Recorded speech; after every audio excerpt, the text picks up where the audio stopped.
Docs dai shine coin ɗin da ke trending yanzu, ko kuma in ce Telegram mining app ɗin da yake trending yanzu. Kuma kamar yadda muka sani ya samu hype sosai, kusan duk inda ka je yanzu za ka ji ana maganar docs.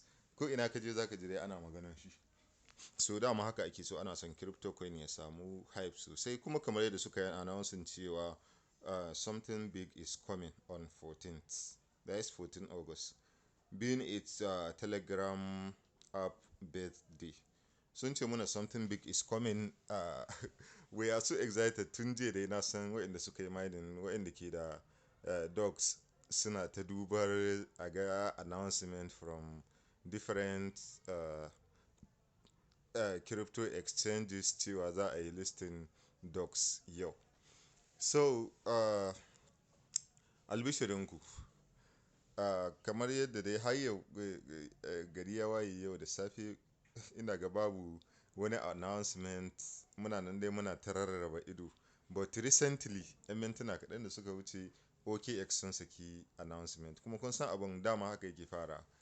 Daga ɗaya sai ka ji kawai wani ya shigo. Before you know, sai mu ga Binance will list docs in the innovation zone.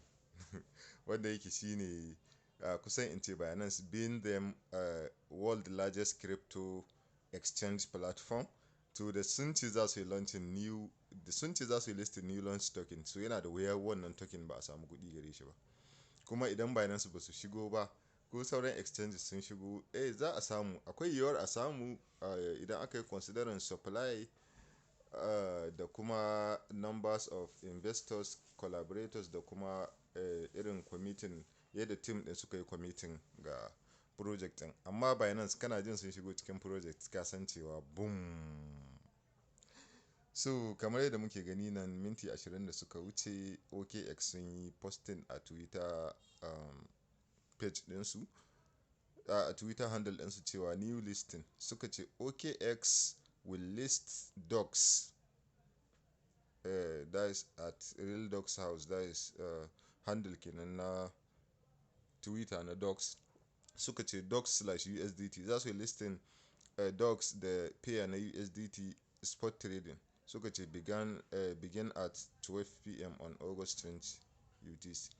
So suna magana cewa gaskiya ba kamar yadda muka yi tsammanin cewa za a yi listing docs yau a different exchanges ba. So kun daga OKX abin da suka ce, sun ce za su yi listing ne on 20th.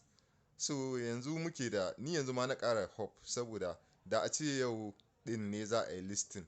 So gaskiya da ban sa ran cewa Binance su shigo su yi announcing listing project yau kuma su sako shi yau.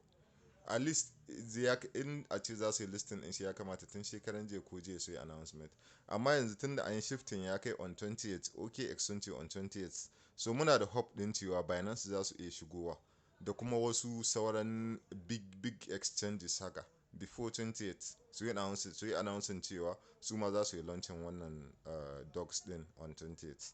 Allah ya sa mu ga alkhairi. Allah sa duk waɗanda ba su samu kuɗi ga Notcoin ba, waɗanda bayan Notcoin ne suka yi ta shigowa mining dai, sun yi kala, sun ɓata data, sun ɓata lokaci, sun ci resources har kuɗinsu ma da sauransu, amma kuma har yanzu ba su samu wani ya fashe wanda za su samu alkhairi sosai a ciki ba. Su Allah ya sa wannan docs ya zama token na biyu bayan Notcoin wanda mutane za su samu alkhairi sosai a cikin shi. Ina ma kowa fatan alkhairi, sai mun haɗu on 20th August.